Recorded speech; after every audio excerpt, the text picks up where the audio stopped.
সাবরুম স্থলবন্দর এবং মৈত্রী সেতু করিডোর চালু হবে চলতি বছরের শেষের দিকে বা আগামী বছরের প্রথম দিকে। এই বিষয়ে কথাবার্তা চলছে বাংলাদেশ কর্তৃপক্ষের সঙ্গে।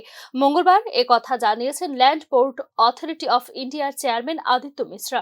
এদিন ল্যান্ড পোর্ট অথরিটি অফ ইন্ডিয়ার চেয়ারম্যান আদিত্য মিশ্রার পৌরোহিত্যে সাবরুম স্থলবন্দরে অনুষ্ঠিত হয় গুরুত্বপূর্ণ বৈঠক।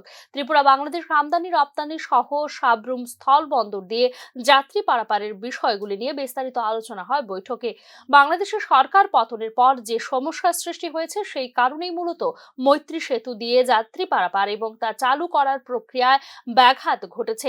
যদি বাংলাদেশের পরিস্থিতি স্বাভাবিক হয় তবে ভারত সরকার এই বছরের শেষের দিকে বা নতুন বছরের প্রথম দিকে যাত্রী পারাপার চালু করার সিদ্ধান্ত নিতে পারে বলে পরবর্তী সময়ে জানিয়েছেন land port authority of India chairman Aditya Mishra.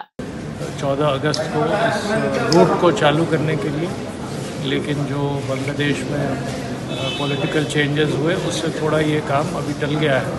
फिर भी हमारा प्रयास है कि जल्दी से जल्दी इस रूट को हम लोग चालू करें। ये दोनों ही देशों के लिए बहुत महत्वपूर्ण एक रास्ता है और इसके माध्यम से ट्रेड तो बढ़ेगा ही, लेकिन जो टूरिज़्म है उसके लिए भी बहुत महत्वपूर्ण इसको माना जा रहा है। तो हम उम्मीद करते हैं कि इसी साल या अर्ली नेक्स्ट ईयर जल्दी से जल्दी ये रूट चालू हो जाए और ये दोनों देश की कोऑपरेशन की तरफ एक महत्वपूर्ण कदम होगा। Thank you.